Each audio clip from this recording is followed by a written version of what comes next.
Internet முழுக்க ஒரு particular விஷயத்தை பத்தி, அதாவது ஒரு பர்டிகுலர் சின்ன கிராமத்தை பத்தி, தமிழ்நாடா இருக்கட்டும், இன்னும் வெளியே உள்ள ஸ்டேட் உத்தரப்பிரதேஷ், ஜார்க்கண்ட், அந்தந்த எந்த ஸ்டேட்ஸா இருக்கட்டும், இந்த விஷயம் தான் ரொம்ப பெரிய லெவல்ல பேசப்படுது. எதுன்னு தானே கேட்குறீங்க? ஓகே, நம்ம அயோத்தியால இப்போ புதுசாக கட்டப்பட்டிருக்க ஜனவரி 22ல ஓப்பன் ஆக்கப்பட்ட ராம் மந்திர், ராமர் கோயில், அதை பத்தி தான் இந்த வீடியோஸ்ல இருக்கிற அதோட ஃபேக்ட்ஸ், அதோட டிஸ்அட்வான்டேஜ், இது எல்லாமே டீட்டெயிலாக இந்த வீடியோவில் கவர் பண்ண போறேன். அதுக்கு முன்னாடி நம்ம சேனலை யாரெல்லாம் சப்ஸ்கிரைப் பண்ணலையோ பண்ணிருங்க. அப்பதான் நான் கிரியேட் பண்ணக்கூடிய எல்லா வீடியோஸுமே உடனடியாக உங்களுக்கு வரும். அதே மாதிரி இதுக்கு ரிலேட்டடான இன்ட்ரெஸ்டிங்கான ஐட்டம்ஸையும் யூடியூப் உங்களுக்கு அட்வர்டைஸ் பண்ணும். எனிவே, அதுக்கு முன்னாடி hello my dear brothers and sisters, welcome back to nightmares.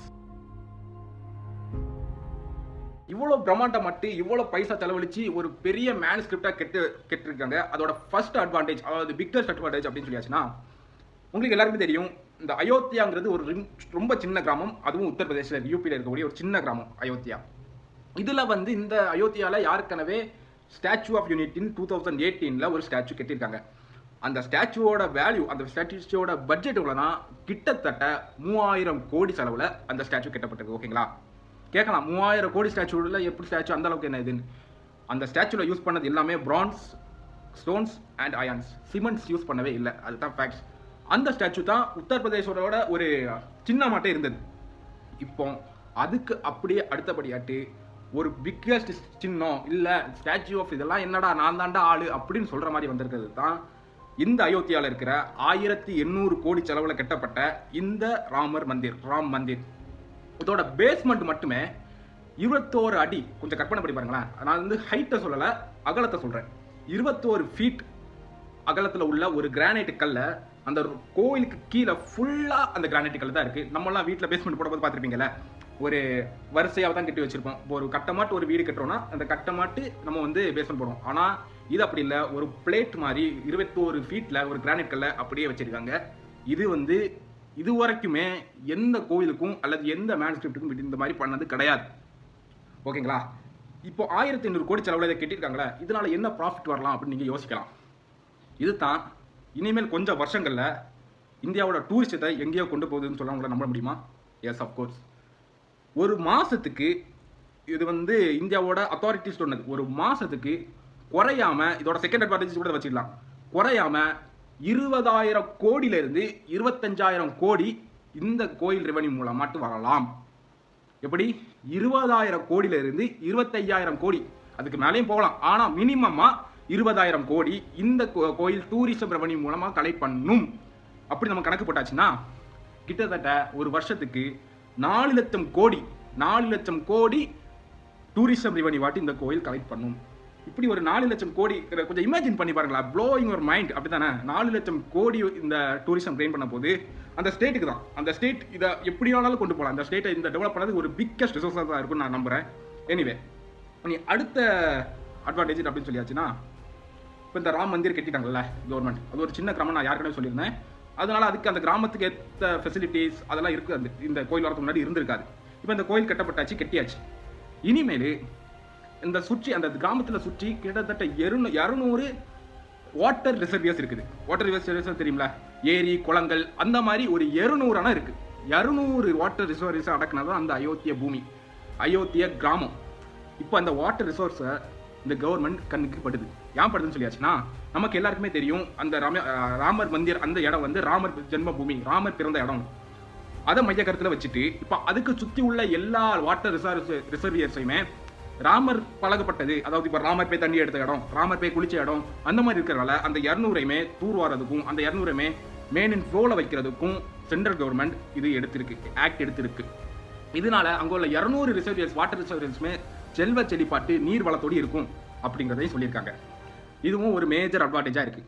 அதுக்கு அடுத்து அட்வான்டேஜ் அப்படின்னு சொல்லி பார்த்தாச்சுன்னா, இப்போ நம்ம பார்த்தோம் சுற்றி உள்ள இந்த ஒரு விஷயம், இந்த ஒரு கோயிலுமே சுற்றி உள்ள எல்லா வாட்டர் ரிசோர்ஸுமே கலெக்ட் பண்ணுது அப்படிங்கிறத பார்த்தோம். இப்போ அதுக்கு அடுத்து அப்படின்னு சொல்ல போது, இது வந்து மித்தாலஜி, புராணங்களில் உள்ள விஷயங்கள். நம்ம யாருக்கனவே தெரியும், இந்த கோயில் திறக்கிறதுக்காக வேண்டியே நம்மளோட நாட்டு முதலமைச்சர் 11 நாட்கள், ஒரு நாள் 2 நாளில் 11 நாட்கள் விரதம் இருந்திருக்காரு. நான் தரையில தான் தூங்குறேன், 4 மணிக்கு எந்திரிச்சு தான் செருப்பு போட மாட்டேன், நான் வந்து வெறும் இளநீ தண்ணி தான் குடிச்சிட்டு இருக்கேன், அந்த மாதிரி சொல்லி விரதம் இருந்தாரு. விரதம் இருந்தது மட்டும் இல்லை, தமிழ்நாடு முதல் எல்லா ஸ்டேட்டில் இருக்கிற ராமர் சம்மந்தப்பட்ட கோயில்களுக்கு போய் அபிஷேகம் பண்ணார்.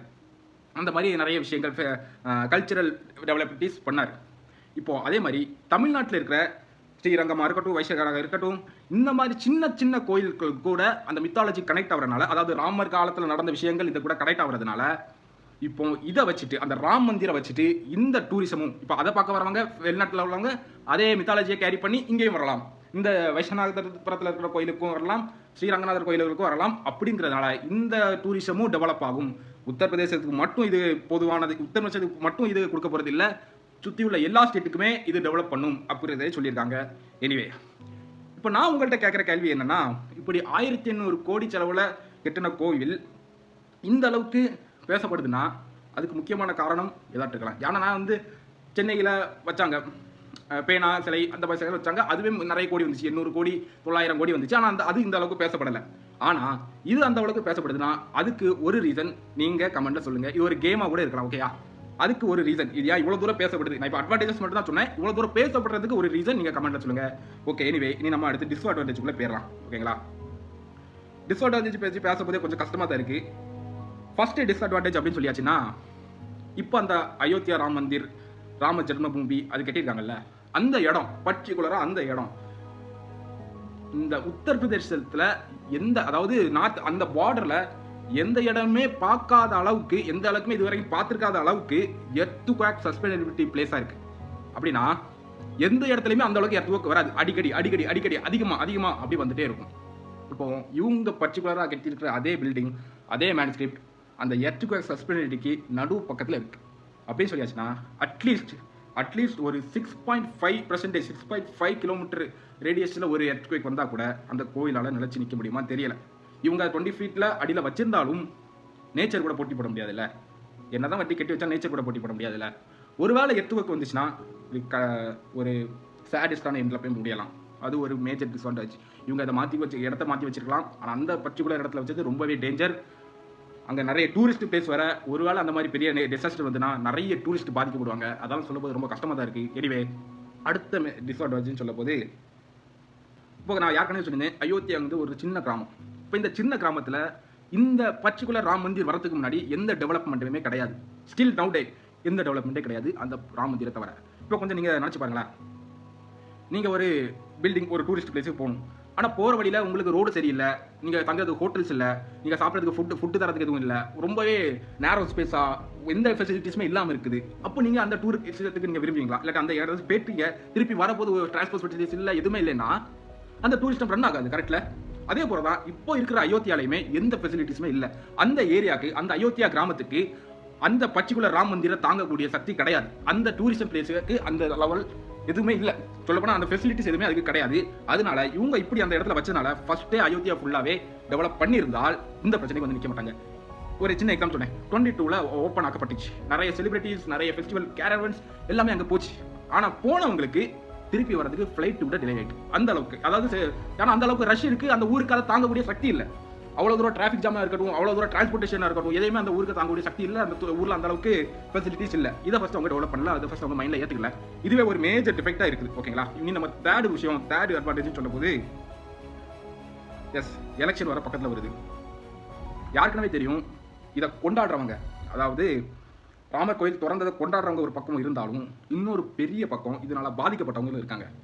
இந்த டைமில் இதை நான் வந்து என்னோட பெர்ஸ்பெக்டிவ்ல வந்து பேசலை, ஒரு காமன் மேனாக தான் வந்து பேசுகிறேன், ஓகேங்களா? இந்த டைமில் இவங்க இப்போ திறந்துருக்கிறது லாஸ்ட்டாக 2019 வந்த எலெக்ஷன்லேயே, அதை நான் சொல்கிறது சென்ட்ரல் எலெக்ஷன் சொல்கிறேன். இப்போ பிஜேபி தான் அதை அந்த ராம் மந்திர திறந்ததாக இருக்கட்டும், அவங்களோட கொள்கையாக இருக்கட்டும், எல்லாமே பிஜேபி கொண்டு போகக்கூடிய ஒரு வழிமுறை. இப்போ இந்த எலெக்ஷன் டைமில் அவங்க திறந்ததுக்குனால உலகம் முழுவதும் ஹிந்து பெருமக்கள் அப்படி சொல்லும்போது கிட்டத்தட்ட 78.20% இருந்தாலும் கடைசியாக நடந்த 2019 தேர்தலில் அவங்களுக்கு கிடைச்சது வெறும் 33.40 தான். வெறும் 33.40% ஆஃப் மக்கள் தான் அவங்களுக்கு வாக்கு தெரிவிச்சிருக்காங்க.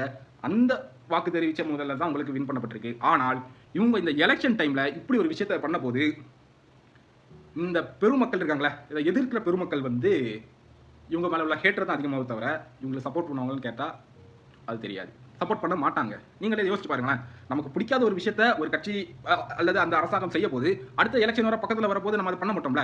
ஒருவேளை இந்த ராம் மந்திர் தொடர்ந்து ஒரு 2-3 வருஷம் கடந்திருந்தா இதை வந்து நம்ம மறந்துருக்கலாம், மறந்து அந்த பிஜேபிக்கே திருப்பியும் நம்மளோட ஆறுதல் செலவழிச்சிருக்கலாம். ஆனால் இவங்க இப்படி பண்ணதுனால, இது எலெக்ஷன் வர பக்கத்தில் இருக்கிறதுனால இந்த வருஷம் என்னோட கணிப்புப்படி இந்த வருஷம் இடைத்தேர்தலில் பிஜேபி ஜெயிக்கிறதுக்கு வாய்ப்பு ரொம்ப குறவாக இருக்குது. இதுவும் ஒரு மேஜர் டிஃபெக்டில் நான் ஆட் பண்ணிக்கிட்டேன்.